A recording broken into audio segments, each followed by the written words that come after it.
Bom dia, senhoras e senhores, eu sou Felipe Noronha, esse é o Padocast de número 20. 2 dezenas, Leandro e a mim. Eu não esperava que chegasse a isso, ainda mais com a minha pessoa aqui apresentando. Eu vou falar a verdade.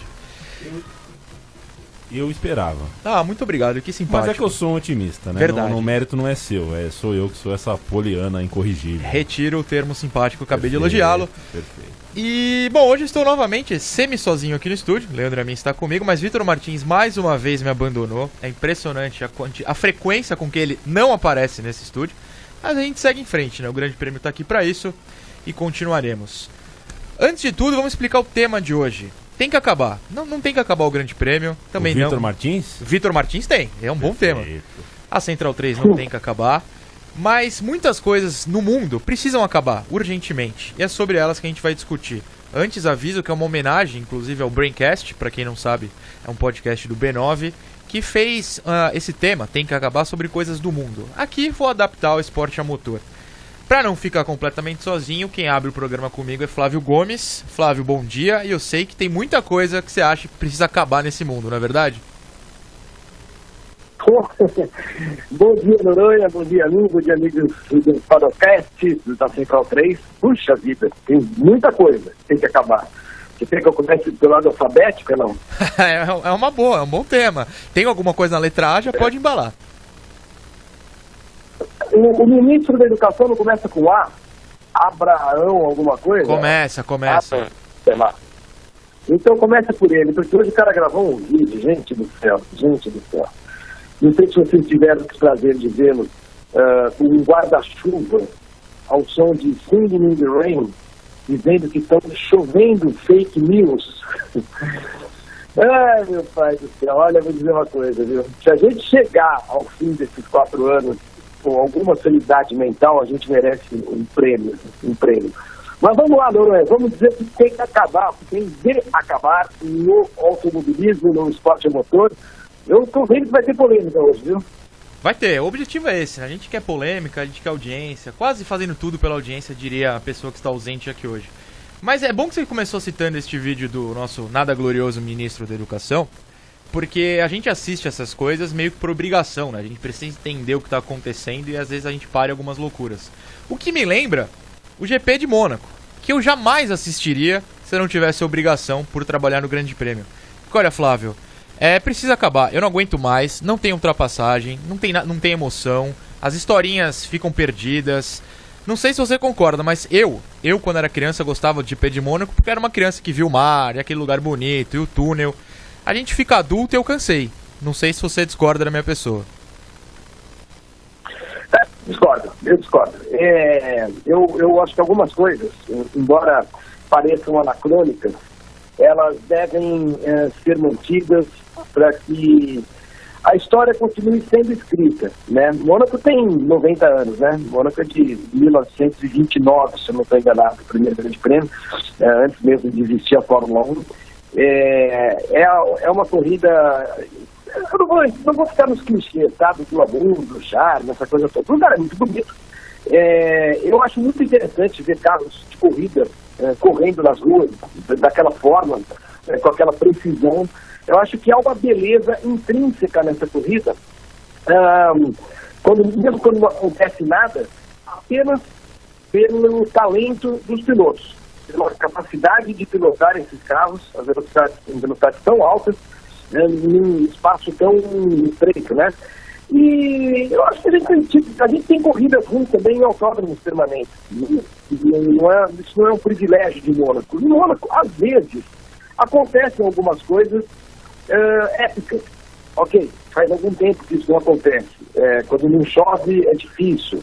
Mas às vezes tem um acidente múltiplo, às vezes tem um piloto que vive um drama, como aconteceu com o Leclerc neste ano, como aconteceu com o Verstappen no ano passado.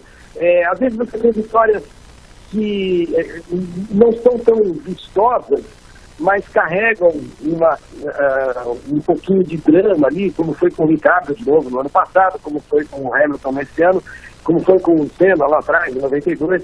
Enfim, alguns episódios acabam ficando na história. E quando a gente fala de Mônaco, olha quantos que a gente consegue lembrar, mesmo que não tenham tanta importância assim, não sejam tão decisivos no campeonato. Então eu não sou contra, não. Eu gosto, eu acho que o Campeonato Mundial ele tem que ser disputado em pistas de todos os tipos, né? Rápidas, lentas, de rua, de aeroporto, de, sei lá, de marina, o que for. Acho que essa diversidade, né, acaba dando a graça para a Fórmula 1 e eu acho que o Mônaco faz parte dessa diversidade. Então eu não estou com você nessa, não. Eu não acho que o Mônaco tem que acabar. Bom, eu gosto que a gente já começou discordando, porque aqui, como eu falei, eu quero polêmica. Mas assim, eu vou então levantar outras pistas que não sei se me agradam, mas que as corridas não são tão emocionantes. Não sei se você acha que alguma precisava sair do calendário. A gente tem como exemplo principal, ou nesse primeiro momento, o GP da Espanha, que tudo indica que vai ser substituído pelo GP da Holanda. Tem alguma pista que você acha, não sei se é da Espanha ou outra, que assim, a gente pode substituir, tem alguma coisa melhor para entrar? Eu, quando falo de grandes prêmios, geralmente eu procuro analisar o pacote, né, um pouco o macro ali, não só a pista, não só a qualidade das corridas, mas eu acho que tem importância o país, a cultura do público local, a participação deste país na história da Fórmula 1. Eu acho que tudo isso é importante, por isso eu não gostaria de ver a Espanha fora do calendário, não. Eu não gostaria de ver Barcelona fora. Ou se Barcelona tivesse que sair, seria interessante talvez Jerez voltar, mas eu não gosto da ideia de ver a Espanha fora do calendário. Eu tiraria hoje, se uma corrida que eu implico demais, é Abu Dhabi, porque aqui não é a gente falou de fake news, né, do ministro com o seu guarda-chuva, que é um fake grande prêmio, né? É uma corrida, né, num país fake, num cenário fake, numa pista ruim, uma pista para ultrapassagem, que a gente acaba usando como critério de avaliação muitas vezes, né? Se a pista é boa ou ruim. Para ultrapassagens é tão ruim quanto o Mônaco. E o cenário todo férico, aquela coisa bonita, não sei o que lá, tá ok, mas aquilo não tem nada a ver com o esporte em si. Então acho que o Abu Dhabi foge muito da natureza da competição, da natureza do esporte, da Fórmula 1. Eu não sentiria nenhuma falta. E não é que eu seja contra corridas novas de países, digamos, exóticos, né, na Fórmula 1. Isso, imagina, muito pelo contrário, eu gosto de alguns países que entram no calendário e tal. Eu agora sinto falta da Turquia, por exemplo, que além de ser um país bacana, e também não tem tradição nenhuma e tal, mas fizeram um autódromo, uma pista muito boa, né? Uma pista bonita, numa cidade histórica, Istambul e tudo mais. Abu Dhabi eu tiraria, eu não sinto nenhuma falta. Não sentiria a falta da China, de Xangai, nenhuma. É um grande prêmio sem alma. Isso eu falo por já ter estado lá mais de uma vez. Não acho que a China também faria muita falta à Fórmula 1. Fico contente com a volta da Holanda. Espero que reformem a pista de uma maneira que fique um pouquinho melhor do que um cartódromo. Mas enfim, para responder bem objetivamente a sua pergunta, se eu pudesse hoje riscar um país ou dois dos que estão no calendário da Fórmula 1, eu riscaria Abu Dhabi e Xangai. De forma surpreendente, Flávio, aliás eu concordo com as suas respostas, acabo de ser surpreendido, para quem está vendo ao vivo já deve estar no vídeo, Evelyn Guimarães, diretamente de Curitiba, apareceu aqui no estúdio. Olha só, uma visita surpresa. Evelyn, bom dia. Você já quer entrar no tema, já quer provocar o Flávio? Escolha o que você quer fazer, por favor. Bom dia, Noronha. Bom dia, Flávio, tudo bom? Bom dia a todos também. Oi, Evelyn, bom dia. Eu concordo com ele. Eu acho que a Turquia seria uma boa etapa para voltar. Odeio Abu Dhabi também. Não gosto muito de Barcelona pela pista, mas acho que uma prova na Espanha é importante. Tinha de ter uma prova na Espanha, sim. E adoro o circuito de Jerez. Mas o que eu poderia dizer que tem que acabar são os motores híbridos da Fórmula 1. Isso, se me dissesse, o que você quer acabar agora? Seriam os motores híbridos, porque eu acho que a mudança de motor mudou, assim, aquilo que transformou aquilo que é o DNA da Fórmula 1, sempre foi, que é a inovação e tudo mais, mas assim, principalmente o som dos motores, né? Então, para quem estava acostumado a ouvir V10, V8, esses V6 híbridos são horríveis, né? Não parece um carro de Fórmula 1 passando, não tem nenhuma experiência dentro disso. Então, assim, se eu tivesse que acabar, realmente acabaria com esses motores híbridos principalmente. E do ponto de vista mais comercial ou técnico, Eles também não são muito caros, né? O que encarece bastante o desempenho, o desenvolvimento deles, tanto que hoje na Fórmula 1 a Mercedes é a única que realmente domina, né? Sempre dominou essa tecnologia, esse novo motor. E a Ferrari não, né? A Ferrari levou mais tempo para chegar com todo o poderio da Ferrari e tudo mais, ela levou muito tempo para chegar no nível que ela está hoje. Por exemplo, mas a Honda, a Renault, elas ainda estão nadando nesse regulamento. Então, assim, matou a Fórmula 1 de fato essa mudança grande de regulamento que alterou os motores também. A Fórmula 1 está morta, Flávio Gomes? Não, morta eu não diria, mas eu concordo 100% com a Érica com respeito, no que diz respeito aos motores. Se não por outro motivo, quer dizer, além da falta de barulho, além do preço, do custo e tudo mais, eu acho que o pessoal da Fórmula 1 não está atentando para um fato, para como a Fórmula 1 está vulnerável à quebra de uma equipe, que é algo mais do que possível. E por que ela está vulnerável? Porque se uma equipe hoje quebra, não tem grana para continuar, para acompanhar o ritmo, não tem ninguém para entrar. Esse regulamento da Fórmula 1, ele inibe qualquer possibilidade de uma equipe nova, de uma equipe vinda, por exemplo, da Fórmula 2, de alguém de fora, montar uma equipe, porque os carros são muito complicados de construir, são muito difíceis, e a dificuldade é de menos, eles são muito caros, é muito caro hoje fazer um carro de Fórmula 1 com essa tecnologia, porque é uma tecnologia que é bacana, ok, privilegia a eficiência e tudo mais, mas não tem mais nada ali que vai ser aproveitado pela indústria automobilística. Tinha muita coisa que fazia sentido usar na Fórmula 1, porque a Fórmula 1 era um laboratório para a indústria automobilística, e por isso acelerou muito o desenvolvimento tecnológico da categoria, mas isso alguns anos atrás. Hoje a indústria já passou a Fórmula 1 nesse quesito. Porque o que a Fórmula 1 hoje privilegia, aerodinâmica e eficiência de potência para esse tipo de motor, é algo que na indústria automobilística não faz mais sentido. Ninguém hoje está preocupado com aerodinâmica, está preocupado em carros autônomos, está preocupado com carros autônomos.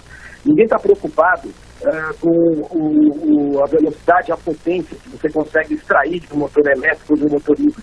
Está preocupado com a autonomia de baterias cada vez possível mais leves e tudo mais, e essas coisas não são mais desenvolvidas na Fórmula 1. A Fórmula 1 deixou de ser um laboratório para a indústria automobilística. Essa é a verdade. Então não adianta a Fórmula 1 querer correr atrás da indústria automobilística. Isso é bobagem, né? Acho que ela tem de ter, claro, aquela natureza de ser tecnologicamente falando desenvolvida, e isso é só ver um carro de Fórmula 1, como toda aquela dentro, e ter aquele apelo, aquela sedução, né, do barulho, da velocidade, da potência, do carro indomável. Porque daqui a pouco a gente vai ter carros quase autônomos, né, na Fórmula 1. Mas acho que o mais complicado mesmo é a questão dos motores, muito caros, muito sofisticados, de uma certa forma incompreensíveis, né, e daria para fazer um negócio muito mais barato, tão rápido quanto, moderno também, é claro, e que possibilitasse alguns grupos, algumas equipes de outras categorias, da Fórmula 2, por exemplo, sonharem com a Fórmula 1. Alguém imagina, a Jordan, por exemplo, se lembra da Jordan? A Jordan veio de baixo, veio de outra categoria, ela já existia quando ela chegou à Fórmula 1. Vocês conseguem imaginar hoje a Carlin fazendo um carro de Fórmula 1? Nós tivemos essa experiência com as 3 Melicas alguns anos atrás, que foi um fiasco, e não tinha motor híbrido ainda, mas foi um fiasco. E a gente tem um exemplo único da Haas, mas é realmente uma exceção, é muita exceção. O Jimmy Haas é rico, já tem equipe de corrida lá nos Estados Unidos e tudo mais, ficou 2 anos. Quem que fica 2 anos bancando a construção de uma equipe de Fórmula 1? Se alguém quebrar, gente, se a Williams fechar, se o Lawrence Stroll parar de vender camiseta e cueca e tudo mais, e a Racing Point não conseguir ir adiante, não vai ter como preencher um grid, essa é a verdade. Algo a acrescentar, Evelyn? Não, eu concordo totalmente com o Flávio, principalmente nessa questão dos motores, de que eles são muito caros também, e essa é uma razão pelo desequilíbrio técnico que a Fórmula 1 vive hoje. Então, assim, para o próximo regulamento, esse é um ponto que as equipes vêm brigando com a FIA, na verdade, porque elas querem, ao mesmo tempo que eles querem simplificar os motores para ser mais barato, a FIA não quer, né? Ela bate o pé ainda, porque o Jean Todt tem desde que ele entrou na presidência da FIA, ele tem essa vertente para a Fórmula E, né? Para sustentabilidade, energias limpas e tudo mais, então ele não quer abrir mão da parte híbrida, e é isso que encarece, no fundo, esses motores. Então há essa briga dentro do grid. E outra coisa também, a Fórmula 1, ela não tem que, é como o Flávio disse, ela não precisa seguir mais o mercado, ela tem que fazer a própria, ela tem que tem que liderar o mercado, na verdade, e fazer as coisas por conta própria, porque é uma competição muito diferente, né, e já está aí há muitos anos, tem todo esse DNA de inovação e tudo mais, então assim, ela tem que dar a tendência e não seguir a tendência. Bom, antes da gente se despedir do Flávio, eu vou jogar um verde aqui, porque há uns 3, 4 programas a gente teve um bom debate sobre o Senna e o Flávio não estava. E a gente usou o famoso texto recente do Flávio sobre a família do Senna levar um busto dele ou qualquer coisa do gênero pro Papa, pro Vaticano. Eu vou só jogar o verde, Flávio, por favor, discorde de mim se for necessário. Mas precisa acabar essa idolatria, talvez exagerada, com o nosso Ayrton Senna, ou não? Isso é difícil de controlar, né? O que eu acho que precisa acabar em relação a isso, não, idolatria não. Acho que as pessoas têm, as pessoas podem idolatrar quem elas quiserem, gostar de quem elas quiserem e tal. O que eu acho que se faz que se alimenta de uma maneira muito artificial essa idolatria, né, atualmente. Eu reparei uma coisa, não sei se vocês notaram nos últimos releases dos 25 anos da morte do Senna, lá, com aquele Senna Day, aquela coisa toda, né, lá em Interlagos. Eu não sei se vocês notaram que os textos oficiais divulgados, e sempre com a chancela, né, da família, do Instituto Ayrton Senna e tudo mais, não falavam em 25 anos da morte de Senna. Falavam, estamos comemorando os 25 anos do legado de Senna. A palavra morte não fez parte de nenhum material oficial de divulgação desses eventos também oficiais, né? Também chancelados pela família, pelo Instituto Ayrton Senna. Isso pode parecer uma sutileza, uma besteira, mas me dá a sensação de que se alimenta uma percepção de que ele não morreu, de que ele é imortal, de que ele realmente deixou um legado. Você não deixou legado, se a gente olhar a acepção precisa dessa palavra, ele não deixou legado nenhum, exceto um legado técnico, de estilo de pilotagem, de postura como atleta, como esportista, como piloto e tudo mais. Não há legado. O que é um legado do Senna? O legado do Senna, por incrível que pareça, o legado realmente ligado a ele, é o da segurança. O tanto que a Fórmula 1 passou a se preocupar e solucionou alguns problemas de segurança por conta do que aconteceu no acidente dele em Imola. Agora, fica esse culto a um legado, como se fosse um legado, como dizer, moral, um legado político não, mas enfim, moral talvez seja a palavra, espiritual, né, que o Ayrton Senna tenha deixado. Então, parar a idolatria, não, mas eu acho que assim, a família, as pessoas que alimentam esse mito, essa coisa toda, deveriam parar de bobagem, né? Parar de bobagem, de tratar o Senna como que ele foi, um baita piloto, um super esportista, um super campeão e tal. O resto, cara, é você deixar num plano secundário, né? O que é primário, o que é mais importante, o que é essencial.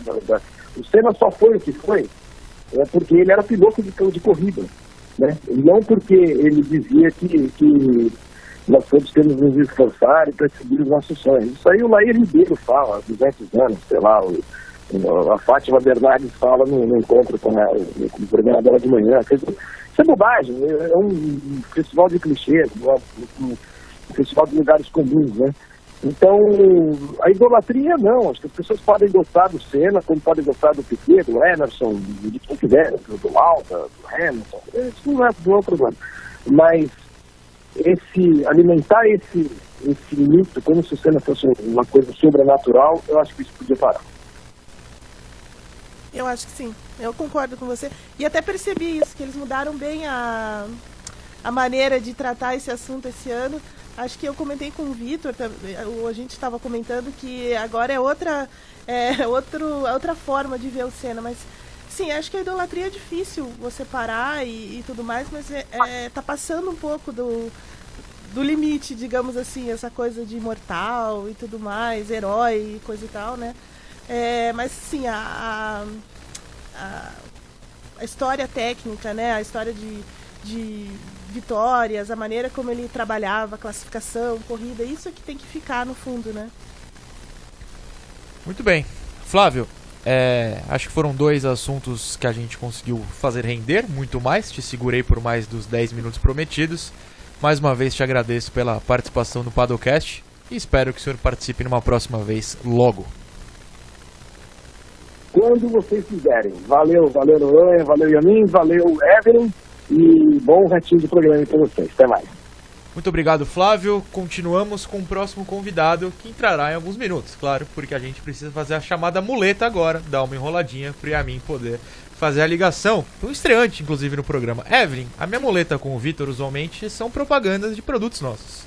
Então, conte-me mais sobre o nosso glorioso briefing, que parece que está bombando enquanto esperamos Gabriel Carvalho, que estreará nesse programa. Enquanto o Gabo não aparece, quero falar do briefing, que é o nosso programa de análise depois das corridas da classificação e das corridas de Fórmula 1. Então, acabou a classificação, vem a análise minha, Vitor Martins e todo mundo que estiver disponível naquele momento, e depois da corrida também a mesma análise. O próximo GP é no Canadá, então é à tarde, né? Mais ou menos lá por 5h15, 5h30, a gente começa o briefing. O único pós-corrida deste país você só encontra no Grande Prêmio e no GPTV, ou na GPTV. Como é que é o padrão que a gente está usando agora? Na GPTV. Na GPTV, perfeito. Perfeito também é Gabriel Carvalho, o Gabo, Gabriel 2, estreando neste Padocast, nosso glorioso estagiário. Bom dia, Gabriel. Bom dia, Noronha, bom dia a mim, como é que vocês estão? Tudo ótimo, e você? Eu tô tranquilo também. Feliz por participar aqui pela primeira vez. O tom de voz dele, Evelyn, inclusive, é de muita felicidade. A gente já sente que é uma pessoa muito animada. Gosto muito do Gabriel, que divide as arquibancadas do Pacaembu comigo, viu? Gabriel, seu tema será Indy, pelo menos de forma primária. Temos 2 temas aqui. Você me mandou sobre o Long Beach, você pode começar com isso se você quiser. Ou esse eterno final de semana que não acaba nunca da Indy, já estamos no 13º seguido com treinos ou corridas. Qual dos 2 você prefere falar primeiramente? Eu vou começar falando de Long Beach, que foi o que eu mandei a sugestão. Vocês me perdoem se tiver uma betoneira aqui no fundo, é porque minha rua não é dos lugares mais quietos do mundo. Mas o GP de Long Beach da Indy, eu acho que ele tem que acabar do mesmo jeito que Mônaco, para mim, tem que acabar. Porque os dois são bem parecidos. Long Beach é como se fosse uma versão Mônaco da Indy, porque eles têm características parecidas. É uma pista ruim, o traçado é bem complicado para ultrapassagem, porque é estreito. É visualmente bonito, porque Long Beach ali é uma paisagem bonita, tal, assim como Mônaco, e também é uma corrida que tem a distância adaptada. Apenas Detroit, que é a outra corrida que a gente acha que tem que acabar, tem uma distância menor do que a de Long Beach. Por exemplo, a corrida tem 85 voltas e percorrem cerca de 270 quilômetros, abaixo do que a Indy normalmente corre. E essa corrida ela não tem aquele diferencial, sabe, das estratégias. Normalmente os pneus eles são muito...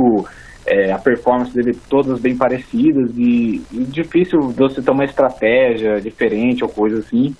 E é complicado de você tentar aumentar a distância da corrida, porque aí ela estouraria mais de 2 horas, e eu não sei se para a Indy seria muito saudável você ter uma prova que não é em oval que dure mais de 2 horas. Então, por isso eu acho que o GP de Long Beach, que tem uma história grande na Indy, já está presente aí desde 84, se eu não me engano, era da Fórmula 1, depois foi para a Indy, eu acho que para mim não tem mais por que ficar no calendário. Tem, tipo, minha opinião, né? Porque a Indy acho que pensa diferente. Evelyn, você compactua com a opinião do nosso querido Gabriel? Não. Gosto de polêmica. Gabo, eu não compactuo porque eu sou uma pessoa até um pouco tradicionalista, digamos assim. Então, assim, não gostaria do GP de Mônaco sair do calendário da Fórmula 1 igualmente. Não quero que Long Beach saia, porque ela, como o Gabriel citou aí, ela faz parte da Indy, né? Ela já está há muitos anos no calendário, os pilotos, inclusive, gostam, apesar de tudo, desse circuito. É um circuito que, ultimamente, essas duas últimas edições vêm sendo bem chatinhas, é verdade, mas assim, ele já deu muita dor de cabeça para os pilotos, aquele hairpin no final, antes de completar a volta, é muito interessante, sempre dá problema ali, sempre você tem um congestionamento, então assim, é uma corrida que gera acidentes também, batidas, e tá no calendário desde sempre, então assim, do meu viés tradicional, assim, não gostaria de que Long Beach saísse do calendário, não. Gabriel, aqui é um debate político quase, você tem direito à tréplica nesse momento. Assim. Bem, eu respeito o ponto de vista da Evelyn e tudo mais. E eu acho também que sabe o que seria interessante em Long Beach é porque teve uma obra, que acho que foi em 99 ou 2000, que matou um pouco do traçado atual, do traçado original, e transformou nesse traçado atual que, na minha opinião, ele não tem pontos assim de freadas muito fortes. Se não me engano, 11 ou 12 curvas. Acho que poderiam tentar adaptar para ter um pouco mais. E a Indy, ela está sofrendo um pouco com essas questões da mesma perseguição que rola na Fórmula 1, né, dos carros não conseguiram ultrapassar por conta dos últimos pacotes aerodinâmicos. Então, assim, entre Mônaco e Long Beach, eu prefiro Long Beach porque eu acho que é mais adaptável. Eu acho que tem coisas ali no próprio circuito que dá para ser melhoradas. Mônaco, eu acho que por ser mais tradicional ainda, eu acho que fica mais difícil. E Mônaco também não tem espaço, né, para mudar. Assim, não tem, fisicamente, não tem pra onde expandir Mônaco, né? E Long Beach tem. Isso, e os carros ficando cada vez maiores, então, por exemplo, pra mim o que o Leclerc fez acho que foi com o Grosjean ou com o Magnussen, pra mim já foi a grande ultrapassagem da Fórmula 1 do ano, e eu duvido que tenha outra que vai ser tipo, que foi algo assim muito difícil, porque não tem espaço em Mônaco, é complicado. Ele viu espaço ali na Rascasse, que é a segunda curva mais lenta, né? Você perde pra Lowe's. E aí colocou o carro por dentro, quando o Grosjean viu, já era. O carro vermelho já estava passando, e certamente isso não vai acontecer, porque ele mesmo tentou na volta seguinte e se deu mal, né? Exatamente. Então, eu acho que Long Beach poderia sair, mas acho que também as adaptações, nesse caso, acho que são mais aceitáveis. Tem que acabar, que a gente está tanto falando aqui.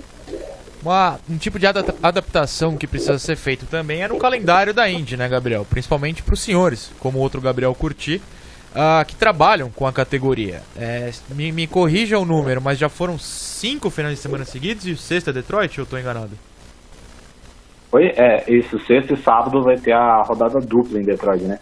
O que na verdade complica é que, eu acho até engraçado, é porque o calendário da Indy é mais enxuto que o da Fórmula 1, e ele tem um limite de datas, né? Por exemplo, a Indy não pode se estender até outubro porque vai ter conflito de horário com a NFL e a gente sabe que lá eles não vão ganhar.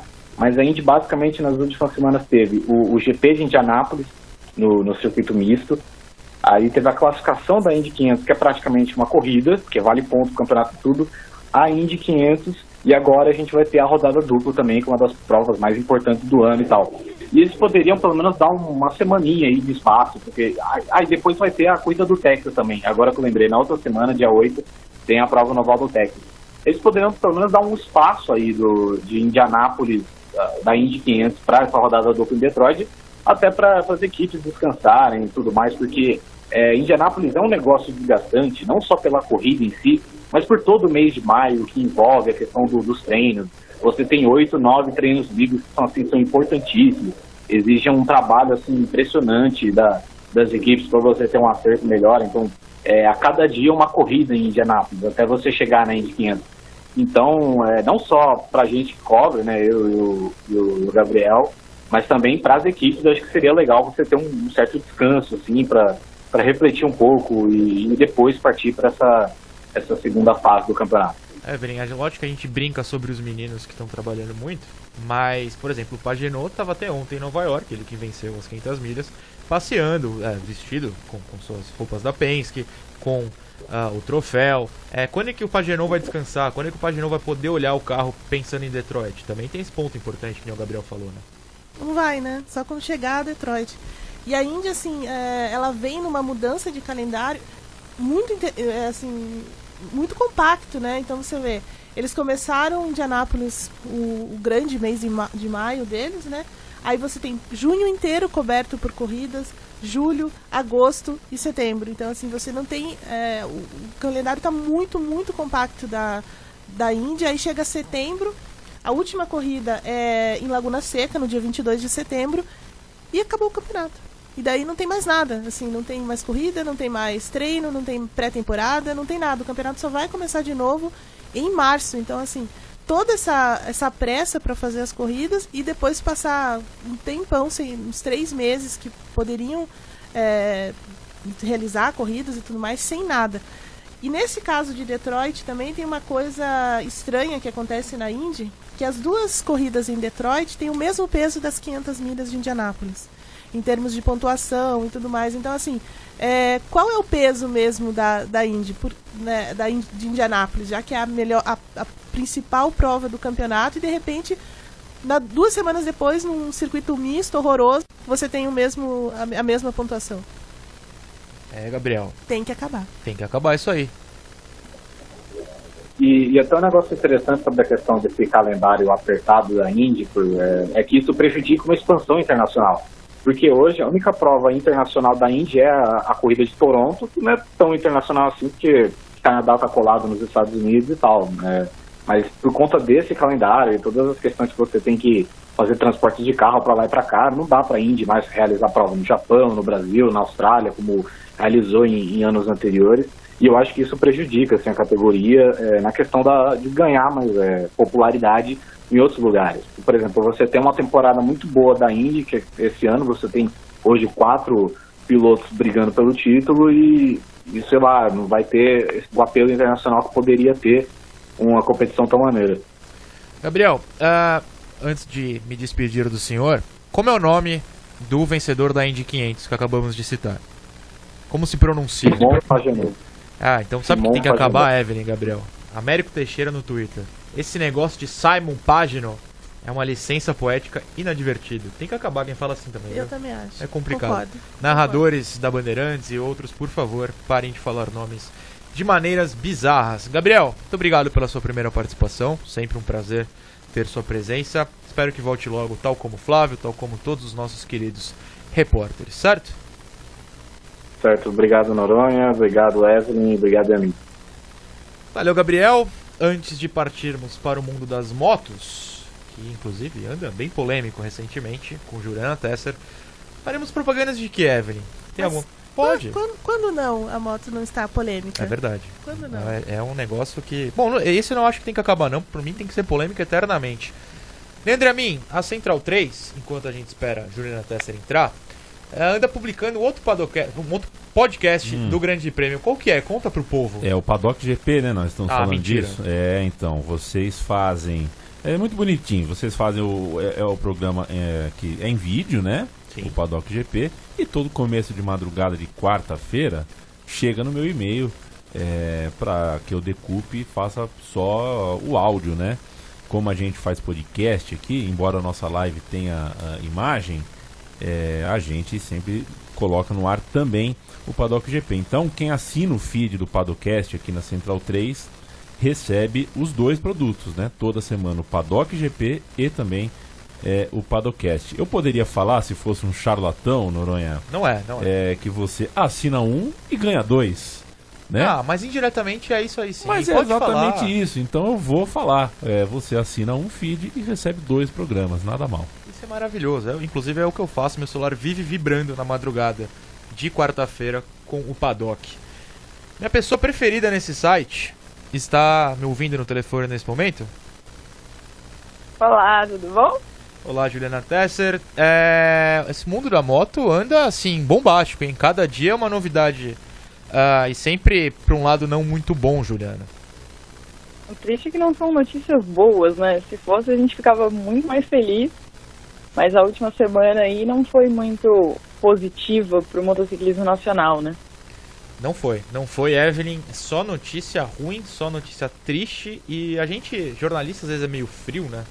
A gente tá tão acostumado. Eu, por exemplo, fiz no meu começo de vida de estagiário notícias de cotidiano. Então, basicamente, era ligar todo dia pra polícia e bombeiro apurando quantas pessoas morreram em certas situações. Às vezes a gente esquece, mas é tanto esses acidentes na Superbike Brasil, em Interlagos, tiram qualquer frieza nossa. Não sei se você discorda, mas assim, precisa acabar isso e aparentemente está acabando, ou pelo menos estão tentando mudar, Evelyn. Então, é bem isso mesmo. Às vezes a gente quer tanto o distanciamento, né, dessas coisas, mas tá bem complicada a questão da Superbike, que a Ju começou a falar. 2 mortes já nas últimas 2 etapas em Interlagos. Uma pista que conhecidamente não é feita para motocicleta, né, para corridas de moto, tanto que a MotoGP não corre em Interlagos, então isso já é um indício, né, já é um sinal de que a pista tem problemas com relação à segurança principalmente, mas a Superbike especificamente ela vem também carecendo de outros problemas além disso, né, de não melhorar no que diz respeito a ela a segurança. Quem cuida do Autódromo de Interlagos também tem responsabilidade sobre isso, porque deixa as corridas acontecerem lá. Então, assim, é uma cadeia de coisas que estão erradas, né? Que estão acontecendo de forma errada. Mas acho que a Juta pode falar um pouco mais sobre essa categoria, sobre esse tipo de coisa que tem que acabar. Eu acho que a primeira coisa que eu queria dizer que precisa mesmo acabar é assim, toda vez que morre alguém numa corrida, independente de qual corrida seja, a primeira coisa que a gente escuta é que assim, é um esporte de risco. Viver também é um esporte de risco e não é por isso que a gente simplesmente aceita as coisas. É um esporte de risco, mas a morte tem que ser a exceção, não a regra. Foram 2 etapas da Superbike e 2 etapas morreram pessoas. Isso não é normal, isso não é do esporte. É claro que todo mundo sabe que Interlagos tem um problema de segurança, não é uma pista adequada para moto, mas será que é só isso? Será que a gente não tem que olhar também para outras circunstâncias?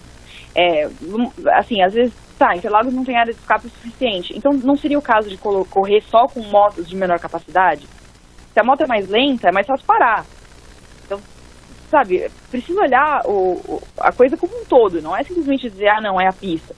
Se não tem outra pista para correr, me parece razoável que as pessoas corram lá. Mas se vai correr uma pista que não está adequada para isso, então que criem circunstâncias para melhorar a segurança daquilo, né? Você tem que ter equipamento de segurança de qualidade, você tem que ter as condições das motos e tudo mais, vistorias, o preparo dos pilotos também é importante. A gente vê que muitos desses acidentes não acontecem na categoria principal, né? Que é a categoria onde corre o Alex Barros, por exemplo. Então, será que o preparo dos pilotos está suficiente para uma pista que a gente sabe que não tem as condições que deveria ter para uma corrida de moto? Acho que é muito simplista a gente jogar na conta de o esporte a motor é perigoso, ou então Interlagos não está pronto para isso. Mas não é só isso. Isso contribui também, claro, mas não pode ser só isso. Se a gente partir sempre desse ponto de é um esporte perigoso, Interlagos não serve para isso, talvez a gente nunca vai chegar a uma maneira de conter isso mesmo, né? Da forma como deveria ser feito. Uma coisa que não precisa acabar, inclusive, são as investigações. Ontem o Ministério Público de São Paulo anunciou que indicou um promotor para acompanhar a investigação da morte do Danilo Berto, que foi quem morreu no último domingo. E, depois em contato com o Grande Prêmio, eles contaram que a investigação do caso de Maurício Pauludetti, que morreu na etapa de abril, também está rolando, já chegou à mão do Ministério Público. Teremos novidades na semana que vem, segundo eles. Evelyn, você concorda em tudo que a Ju falou ou dá para acrescentar algo? Eu concordo e acrescento que, assim, além de você procurar melhorar, criar circunstâncias de segurança, também os responsáveis por isso precisam responder por isso também, né? Então, de repente, assim, qual a responsabilidade da Prefeitura de São Paulo, da SP Tour, sei lá, quem permite que as corridas sejam feitas lá? Porque você tem um campeonato que não é homologado, que é uma liga, né? Então ele não segue, digamos assim, os padrões internacionais de Federação Internacional de Motociclismo, da própria confederação aqui no Brasil. E aí você chega lá e ainda assim tem a corrida e ainda assim eles é autorizado fazer a corrida lá. E quem permite tudo isso também? Então, assim, é uma responsabilidade que vai além também da organização da prova, né? Da organização do campeonato. Sim, e a gente considera aí, né, é positivo que a prefeitura tenha suspendido as corridas por 60 dias, é positivo que Honda, Yamaha e Kawasaki tenham se afastado da competição, ao menos provisoriamente, mas a pergunta que fica é, por que tudo isso não aconteceu antes? Na primeira morte. Porque assim, porque antes da primeira morte nesse ano, já tinham tido outras. Sabe, antes eu tinha procurado o Ministério Público para saber se tinha algum caso lá e tudo mais, e não tinha. Eu conversei com a viúva de um piloto que morreu no ano passado, e ela mesma fala que o inquérito ainda tá rolando e tudo mais, mas será que isso tudo não podia ter sido feito antes? Todo mundo fala, né, Goiânia pode receber moto e tudo mais, mas no Brasil a gente tem um problema, toda vez que vai reformar um autódromo, as pessoas procuram a CBA.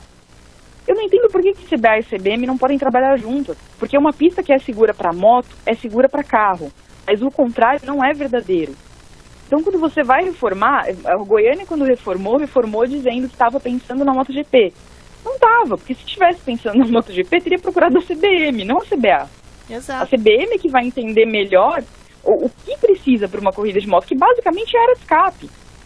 Porque eles precisam de tempo. É o que aconteceu na Catalunha com o Luiz Salom, né?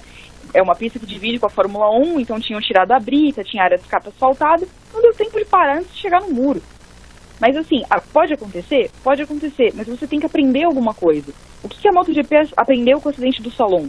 Eles mudaram o traçado, modificaram completamente o que eles faziam ali naquele trecho de pista, ganhou uma chicane. Então, alguma coisa tem que ser aprendida com cada uma das fatalidades. E se elas acontecem com tanta frequência como tem acontecido, é muito tarde esperar a segunda morte do ano para todo mundo sair fora. E assim, a gente sempre ouve piloto falar que a gente sabe que é perigoso, mas a gente continua correndo pelo amor ao esporte. Então cabe sim às fábricas, já que é a marca delas que está lá, já que é o nome delas que está lá, assumir essa postura de proteger as pessoas.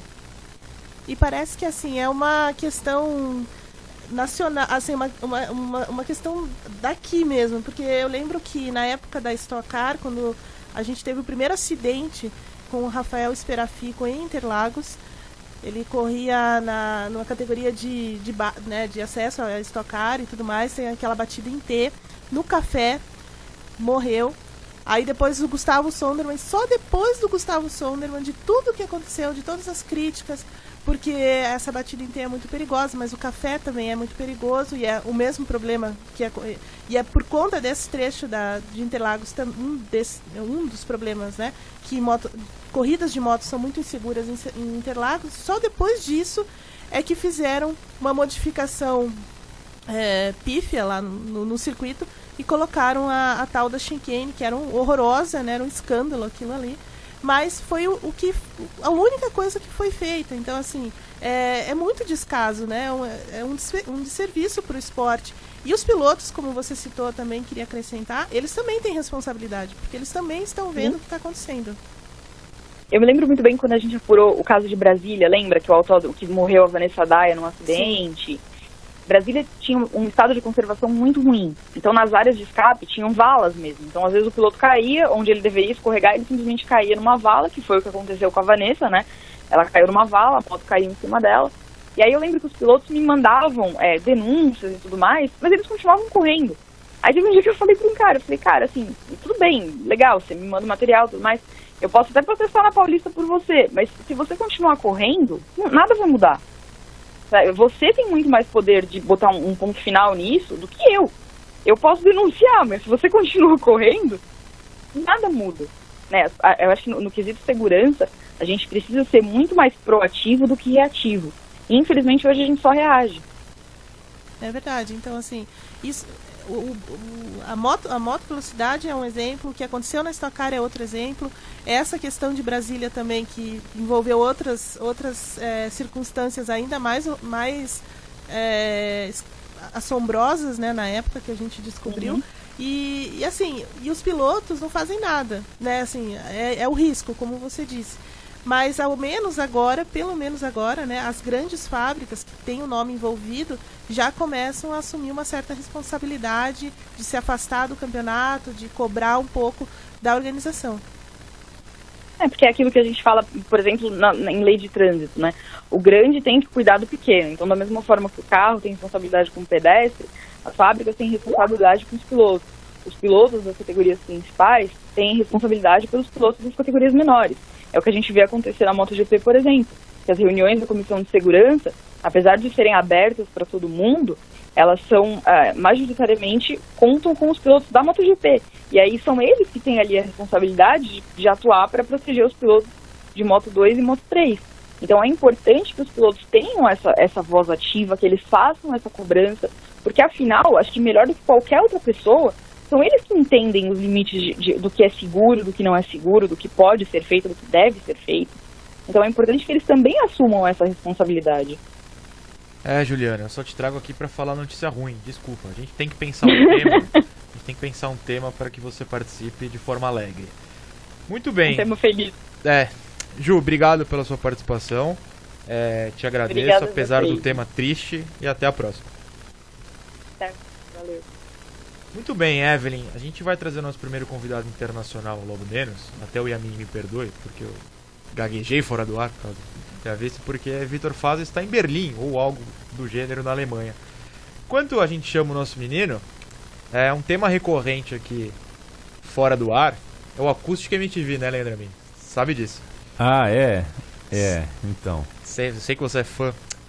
Eu acho que o Acústica MTV é uma produção musical de bandas feitas para o consumo de quem não gosta dessas bandas. Perfeitamente, é exatamente isso. E aí, só que aí tem uma incongruência no que você acabou de falar, e eu vou te passá-la agora. O Acústica MTV, que já precisava ter acabado há anos, e tinha acabado, tirando do Charlie Brown, que é maravilhoso, desculpa, e a minha é verdade. Hoje, nesta quinta-feira, teremos gravação de Acústica MTV. É verdade, né? Thiago York. E aí eu te falo, loucura, cara. Se você acha que é feito pra quem não gosta, você gosta de Thiago York? Olha, não tenho parâmetro. Na verdade eu conheço uma música. Eu sou do tempo que pra você gostar ou não, você tinha que ouvir um disco, dois, né? Eu conheço uma música, então não posso falar que gosto ou não gosto. De toda forma, acho que o Acústica MTV consolida agora essa volta a MTV como o SBT com piercing no umbigo. É uma definição fantástica, parabéns. Porém, tem de férias com esse, sou fã. Essa é a realidade. Vitor Fazio, já me ouve? Estou te ouvindo, Felipe. Bom dia. Muito bom dia. Você é fã de férias com esse? Nunca assisti, mas de tanto corta que a ligação, fala, acabou. Não, pode cortar a ligação. Isso é lamentável, nunca assistiu de férias com ex, Evelyn. Já assistiu de férias com ex, Evelyn? Uma vez, por conta do comentário que você fez no chat.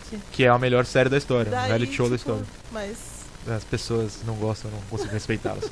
Muito bem, como eu não sabia que a Evelyn estaria aqui, e o Vitor não tinha certeza se a ligação daria certo, eu quero juntá-los. Seriam separados, mas serão juntos. Quero que vocês agora sugiram temas de coisas que precisam acabar. Vitor, vai primeiro, já que você acabou de chegar, por favor. Certo.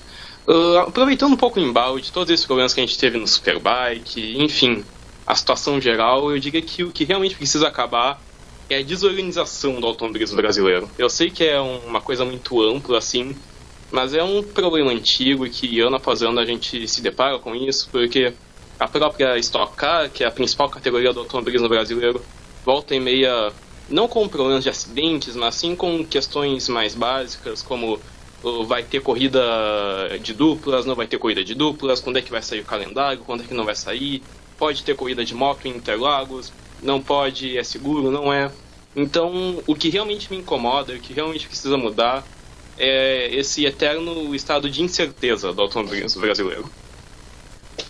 Olha, essa foi uma boa...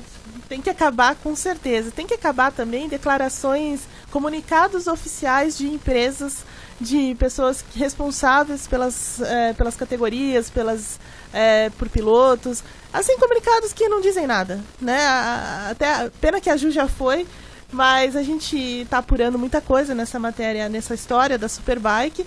E aí, toda hora a gente tem que pedir alguma posição sobre o que está acontecendo e tudo mais, e a empresa simplesmente diz que os produtos são bons. Em vez de tentar responder as nossas perguntas. Então, esse tipo de comunicado também tem que acabar, já pegando uma carona no que você disse, Vitor. Eu pego a carona dos dois, inclusive, porque em Goiânia, quando eu estava cobrindo a Stock Car, citada pelo Vitor, aconteceu algo citado pela Evelyn, que é o comunicado que não diz nada. Teve um caso de punição ao Ricardo Zonta, que tinha vencido no Velocitar, uma etapa antes, e chegou um comunicado da Confederação Brasileira, a CBA, não informando por quê. E aí a gente descobriu, antes das equipes, antes da própria Shell, que foi a equipe prejudicada, o que havia acontecido. Então acho que o que os três citaram, aliás, o que eu e a Evelyn citamos, fortalecem o que o Vitor falou, né, meu querido Fazio? Sim. Na verdade, eu diria que a Stock Car tem um problema um pouco maior, porque na verdade já faz tanto tempo que o automobilismo brasileiro é, digamos, uma zona, um termo forte, mas é um pouco uma zona, é aquela várzea do bem, como diria Vitor Martins, que hoje já parece que é o normal, sabe? Não vamos mudar porque é assim mesmo, não tem o que fazer. Faz parte da graça, né? Exatamente, faz parte da experiência, digamos. A Stock é muito... Tem várias histórias, não? De você punir, não dizer por que tá punindo, o que aconteceu, o que tinha de errado nas peças, se você pode ver o que tem de errado. Então, assim, é muita coisa que tem que mudar, e essa clareza, né, de informações talvez seja a principal delas. Vitor, você tem saudade de estar no Brasil para poder cobrir a Stock Car? Olha, até se recusa a responder. Impressionante como a ligação da Alemanha, ele prefere não falar sobre. Cobrir a Stock Car é uma experiência que todo jornalista devia viver, porque realmente é diferente. É diferente de qualquer outro esporte, eu diria. Gosto muito, me divirto. São 3 dias de cobertura em que eu dou muita risada. Mas eu vou jogar um tema agora. Infelizmente não temos Pedro Henrique Marum, o nosso setorista de Fórmula E, nessa quinta-feira. Mas vocês dois estão muito acostumados com tudo que acontece na Fórmula E. E pelo amor de Deus, Sr. Fazio, precisam acabar as punições 12 dias, meses, anos depois de cada corrida, não é mesmo? Sim, realmente precisa acabar, mas a etapa de Berlim, agora no último final de semana, foi um alento, porque parecia corrida séria, porque não teve acidente tosco, não teve ninguém punido horas depois. Então, é o seguinte, a Fórmula E conseguiu ter um fim de semana bom, um fim de semana tranquilo, um fim de semana sem ser tosco. Agora o desafio é ver se eles conseguem fazer isso 2 etapas seguidas, 3 etapas seguidas, 4 etapas seguidas. Porque, na verdade, aquela tecla que a gente sempre bate no Paddock GP e aqui também, que a Fórmula E tem uma proposta muito boa, tem um futuro muito bom pela frente com os carros elétricos se tornando cada vez mais importantes na nossa sociedade. Mas, enquanto for um pouco essa zona, não como a Stock Car, mas enquanto for bagunçado a questão das punições, dos acidentes, dos circuitos, eles perdem, sim, a chance de se agigantar ainda mais e se colocar ainda mais em evidência. Evelyn, é curioso que o Fazio cite a etapa de Berlim, já que é a cidade dele. Não sei se foi uma puxada de saco, mas tudo bem. Acho que foi, sim. Acho que tem disso com o Vitor Fazio. Teve. Hein? Lamentável. Mas não sobre a... tudo bem. Sobre a Fórmula E. Concordo. É impensável que uma categoria como a Fórmula E, que tem praticamente todo o mesmo padrão para avaliação dessas punições, como é a Fórmula 1, e a Fórmula 1 raramente você tem algum problema nesse sentido, e as punições são rapidamente esclarecidas e feitas e tudo mais, e a Fórmula E não, simplesmente não, eles esperam, e coisas técnicas muitas vezes, né, coisas que você consegue perceber imediatamente, e aí a punição vem 4, 5 horas depois, e às vezes muda toda a tabela do campeonato, muda o vencedor. Então, assim, é impensável uma categoria que está querendo crescer e querendo se colocar nesse mercado acontecer isso. E, assim, no momento em que quando a gente questiona a Fórmula E, né, se ela é realmente uma categoria esportiva, um campeonato e tudo mais, ou se é mais um entretenimento mesmo. Então, assim, é uma questão que ela também precisa se posicionar nesse sentido. E eu concordo totalmente, assim. Imagina, ela já tem um final de semana, uma programação muito diferente das demais, porque tudo acontece no mesmo dia. né? Então são os treinos livres, a classificação e a corrida. Não Então, em Berlim, né, inclusive. em Berlim foi diferente porque eles mudaram um pouco em função da Fórmula 1, um pouco em função também das finais da Copa da Alemanha. Isso. Né? E aí acabou dividindo, mas normalmente ela acontece tudo no mesmo dia. Imagina o jornalista que começa a trabalhar com isso do primeiro treino até o final da corrida e 4 horas depois da corrida ainda tem que mudar o resultado. Tem que acabar. Precisa muito acabar. Não a Fórmula E antes que a gente seja xingado. Sim, A Fórmula E é maravilhosa, pelo amor de Deus. Só esse contexto todo. Vitor deu um tema, eu dei um tema. Evelyn, faltam 5 minutos de programa. Dê um tema também, por favor. O rádio na Fórmula 1. Isso tinha que acabar. Porque assim, por mais divertido que seja o rádio, quando os caras começam a brigar, Kimi Raikkonen, que nesse final de semana, não sei se você viu, que ele confundiu a Racing Point com a Force India. Eu confundo toda a nota que eu faço. E o cara falou, não é mais Force India, é Racing Point. Ele, né, aquele Kimi de ser, né, foda-se. É a mesma coisa. Ou o Hamilton naquela conversa insana com a equipe. Então, por mais que seja divertido isso, essa conversa, mas na verdade o rádio ele interfere demais nas corridas, né? Os engenheiros guiam demais os pilotos ficam mimados demais atrás do que eles querem, uma resposta, querem alguma coisa ali o tempo inteiro, querem que o engenheiro decida as coisas por eles. Então, assim, o rádio tem que acabar. O rádio, você diz... A comunicação. A comunicação que passam pra gente. Né? Não. A comunicação de rádio mesmo. A comunicação de informações técnicas e tudo mais entre os pilotos. Essa informação via rádio. Né? Então, assim, usa placa, sei lá, alguma coisa assim. Mas acaba com esse rádio. Vitor, a Evelyn quer cortar a nossa diversão de ver o Raikkonen xingando Deus e o mundo. Eu vou ter que discordar uns 200% com a Evelyn, porque, na verdade, o rádio é uma parte muito importante da diversão do fim de semana da Fórmula 1, porque rádio do Raikkonen, o próprio Hamilton irritado no domingo foi divertido de acompanhar. Eu vou concordar em parte que a questão de informação via rádio não me agrada muito, porque toda a questão de a equipe passar para o piloto, que tem que colocar o motor na configuração tal, tem que fazer isso, aquilo, outro, o piloto não pensa muito, é a equipe que faz tudo para o piloto. Isso me incomoda um pouco, mas do ponto de vista do entretenimento, o rádio, sem dúvida, é um ponto positivo, é um ponto bastante positivo. Com o Raikkonen, então, é maravilhoso. A gente precisa se divertir durante a cobertura. É verdade. Não, eu pesei isso na minha questão. Mas, assim, é demais, assim, quando você começa a ver que o box tá mandando o cara fazer tudo, né?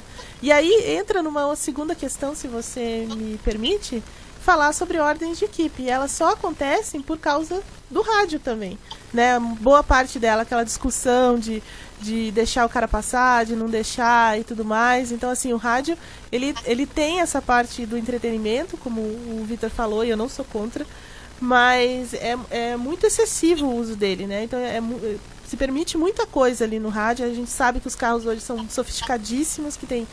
As configurações de motor são enormes, né? O acerto, enfim, uma série de coisas. E até algumas questões de segurança, mas assim, está sendo usado demasiadamente na Fórmula 1 para outras, para interferência mesmo na disputa. Aliás, Vitor, ordem de equipe precisa também ser aniquilada? Eu não diria aniquilada, mas eu diria que precisa ter um uso mais moderado. Porque a ordem de equipe pode ser muito importante, porque, por exemplo, em 2007 a gente teve o Massa cedendo posição para o Raikkonen no GP do Brasil, e isso permitiu que o Raikkonen fosse campeão, e isso foi muito importante, a Ferrari tinha que fazer aquilo. Mas agora a ordem de equipe virou uma coisa muito banalizada, principalmente esse ano, com a Ferrari usando ordem de equipe quase em todas as corridas, e quase sempre não surtindo o efeito esperado. Então, sim, existem situações que vão exigir ordem de equipe, mas existem outras situações que ordem de equipe só causa uma saia justa, constrangimento e, enfim, é só jogar lenha na fogueira dentro da própria equipe. Aliás, uma coisa que precisa acabar é a própria Ferrari, mas isso é outra discussão, né? Exatamente, na verdade eu ia jogar esse tema agora, mas eu acho que não a Ferrari em si, mas a forma como eles trabalham lá dentro, isso tende a acabar mesmo, e talvez seja para um outro programa inteiro sobre a Ferrari. Muito verdade isso. Antes da gente acabar com esse programa, inclusive, não para sempre, espero, Cyril Abiteboul precisa acabar, a chatice do Horner da Red Bull precisa acabar também, o Binotto, já tô cansado, tem que acabar muita coisa. Vitor, muito obrigado pela participação. Até a próxima, diretamente da Alemanha. Eu que agradeço. Muito obrigado pra vocês. Obrigado, Evelyn, por ter comparecido no lugar de Vitor Martins, mais uma vez ausente. Leandro Amin, sobe a vinhetinha. Até a próxima.